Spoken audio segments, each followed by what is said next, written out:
ना जाने कितनी दुनियाएं और बसती है, मगर इंसान सिर्फ उसे ही मानता है जिसे वो देख सकता है। काली अमावस की रात थी। चारों ओर सिवाय हवाएं और शोर के अलावा कुछ भी नहीं था। राजन को आज घर लौटने में देर हो गई थी। रात के सन्नाटे को वो अपनी साइकिल से चीरता हुआ चला जा रहा था। वो गांव की नदी तक पहुंचा ही था कि तभी उसे नदी के पास एक काला साया दिखाई दिया, जो नदी के किनारे पानी को घूरे जा रहा था। इतनी रात को नदी के पास देखकर राजन के ना जाने क्यों रोंगटे खड़े हो गए। उसे ऐसा महसूस हुआ मानो उसके पैर साइकिल के पैडल पर जम गए हो। राजन कपकपाते हुए होठों से बोला, कौन है वहां पर? राजन ने इतना बोला ही था कि अचानक वो साया बिजली की रफ्तार से दौड़ता हुआ राजन के नजदीक आ गया। राजन की नजर जैसे ही उस साये पर पड़ी, उसके हलक से एक भयानक चीख निकल गई। इस घटना के 1 महीने बाद अर्जुन का सारा ध्यान ड्राइविंग पर था। उसकी पत्नी शिखा कार में ड्राइविंग सीट के बगल में बैठी हुई एक मैगजीन पढ़ रही थी। शिखा ने मैगजीन रखकर अर्जुन की ओर देखकर कहा, और कितनी दूर रह गया है तुम्हारा गांव अर्जुन? बस थोड़ी दूर रह गया है, आधे घंटे में हम पहुंच जाएंगे। तुम्हारे चेहरे पर इतनी टेंशन क्यों है? टेंशन क्यों नहीं होगी शिखा, मैंने अपनी माँ को बगैर बताए तुमसे लंदन में शादी जो कर ली। पता नहीं माँ तुम्हें देखकर कैसे रिएक्ट करेगी। डोंट वरी अर्जुन, मुझ पर भरोसा रखो। तुम्हारी माँ को मनाने की जिम्मेदारी मेरी है। आई होप शिखा ऐसा ही हो। यकीन मानो, अगर ऐसा हुआ ना तो मेरे ऊपर से एक बहुत बड़ा बोझ उतर जाएगा। अब मुस्कुरा भी दो यार। अच्छा, तुम बता रहे थे कि गांव में तुम्हारी बहुत बड़ी हवेली बनी हुई है, कुछ बताओ ना अपनी हवेली के बारे में। अरे 15 मिनट में हम वैसे भी पहुंचने वाले हैं, तुम खुद देख लेना। कुछ ही देर में अर्जुन अपने गांव वीरपुर अपनी हवेली में खड़ा हुआ था। अर्जुन की मां अर्चना देवी अर्जुन के स्वागत के लिए हवेली के बाहर खड़ी हुई थी। अर्जुन ने दौड़कर अपनी मां के पैर छुए और डरते हुए बोला, ये शिखा है माँ, मेरी पत्नी। हम दोनों ने लंदन में शादी कर ली। अर्जुन की बात सुनकर अर्चना देवी मुस्कुराकर बोली, कोई बात नहीं बेटा, एक ना एक दिन तो तुझे शादी करनी ही थी। इतना बोलकर अर्चना ने अपनी बहू को गले लगा लिया और वो अंदर आने का इशारा करती हुई वहां से चली गई। अर्जुन को अपनी माँ का ये बिहेवियर देखकर बहुत ज्यादा हैरत हुई। उसे उसकी माँ इस बार बहुत बदली हुई सी लगी। अर्जुन पूरे 10 साल बाद लंदन से आया था। अर्जुन उन्हीं ख्यालों में खोया हुआ था कि उसके कानों में उसकी पत्नी शिखा की आवाज टकराई। अब क्या बाहर ही खड़े रहने का इरादा है क्या? अंदर नहीं चलोगे? कौन से ख्यालों में गुम हो गए? मुझे लगा था माँ को मेरी शादी के बारे में जानकर बुरा लगेगा, मगर माँ को तो जैसे कोई फर्क ही नहीं पड़ा। अजीब आदमी हो, ये तो अच्छी बात है। मुझे मेहनत करने की जरूरत ही नहीं पड़ी। चलो अब अंदर भी चलो। अर्जुन और शिखा अंदर की ओर चले गए। अर्जुन ने देखा कि उसकी हवेली में सन्नाटा पसरा हुआ था। उसे याद था कि उसकी हवेली में बहुत सारे नौकर चाकर हुआ करते थे।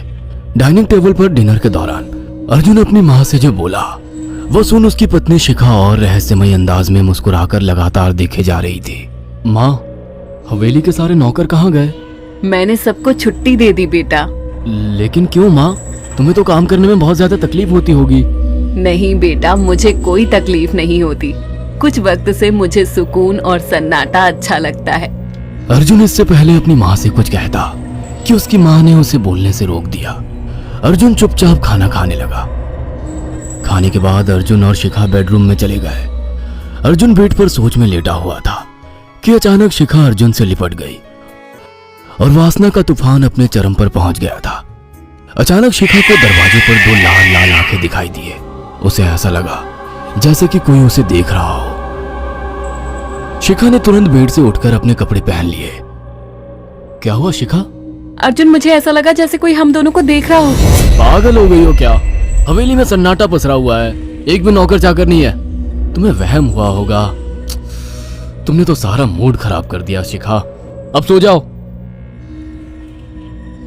उस रात अर्जुन तो गहरी नींद में सो गया, मगर शिखा की आंखों से नींद कोसों दूर थी।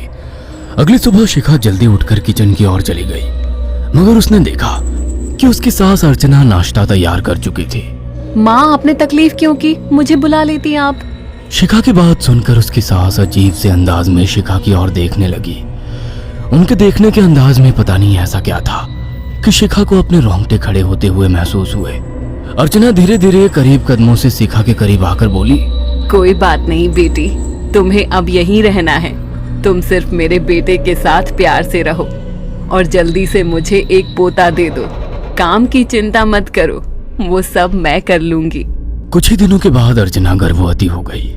उसे हवेली में रहते हुए 6 महीने से ज्यादा वक्त हो चुका था और इन 6 महीनों में उसने नोट किया कि जब से वो गर्भवती हुई है उसकी सास अचानक से आकर उसके पेट पर हाथ फेरने लगती और अजीब से अंदाज में उसके पेट को घूरने लगती।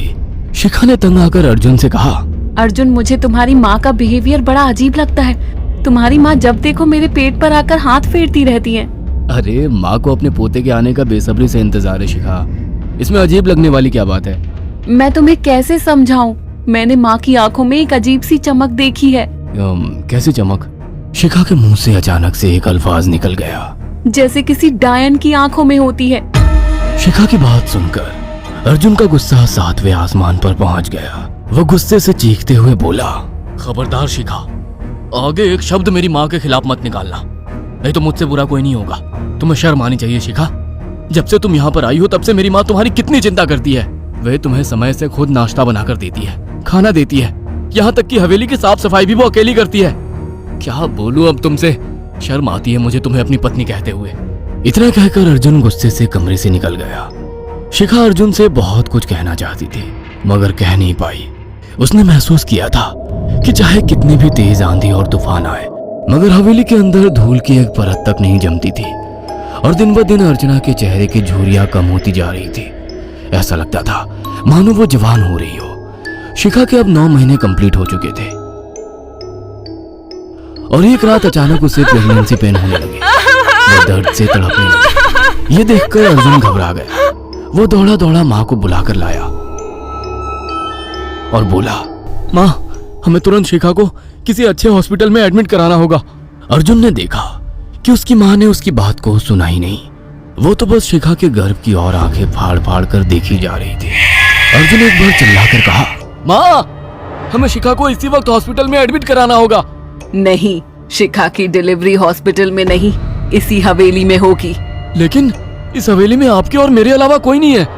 तभी शिखा दर्द से तड़पने लगी। अर्चना ने अपने बेटे को धक्के देकर कमरे से बाहर निकाल दिया और दरवाजा बंद कर लिया। अर्जुन हक्का बक्का रह गया। अर्जुन दौड़ता हुआ गांव की ओर गया। उसने देखा कि गांव में एक पेड़ के नीचे गांव के सभी बुजुर्ग इकट्ठे थे। उनके हाथों में जलती हुई मशालें थीं। अर्जुन उनके पास पहुंच गया और बोला, मेरी मदद कीजिए, मेरी बीवी को प्रेगनेंसी दर्द हो रहे हैं। आप प्लीज किसी दाई को बुला लीजिए, जितना पैसा चाहिए देने को मैं तैयार हूँ। तभी उसके कानों में गांव के सरपंच की आवाज टकराई, बेवकूफ लड़के, तू अपनी बीवी को एक डायन के यहाँ पर मरने के लिए छोड़ आया। क्या कहना चाहते हैं आप जानते हैं आप क्या कह रहे हैं? वही जो तू सुन रहा है। तेरी माँ एक डायन है। इन गांव वालों के हाथों में जो मशाले देख रहा है ना, हम तेरी ही हवेली में आग लगाने जा रहे थे।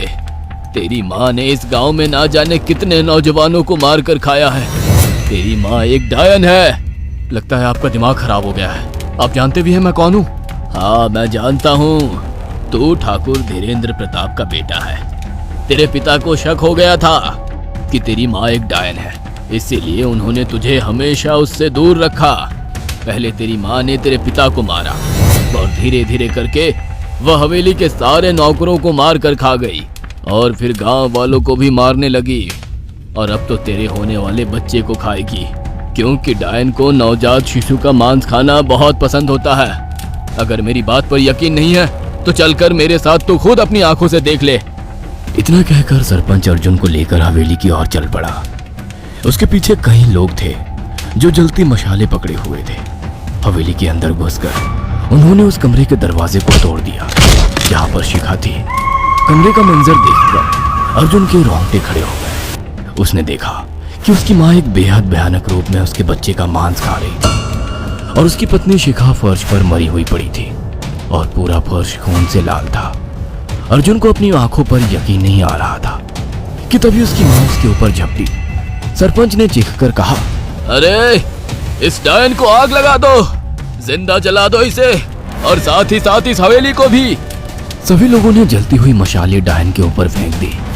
देखते ही देखते डायन दर्द से चीखने और चिल्लाने लगी और कुछ ही देर में वो जलकर राख हो गई। हवेली में आग लगते ही सभी लोग अर्जुन को खींचकर बाहर ले आए। अगले दिन अर्जुन अपनी पत्नी की यादें साथ लेकर आंखों में आंसू लिए दोबारा लंदन वापस चला गया। अगर आपको हमारी ये कहानी पसंद आई हो तो इसे लाइक और शेयर करना ना भूलें। साथ ही ऐसी और नई कहानियों के अपडेट्स पाने के लिए हमारे चैनल अक्षु टीवी को जरूर सब्सक्राइब करें।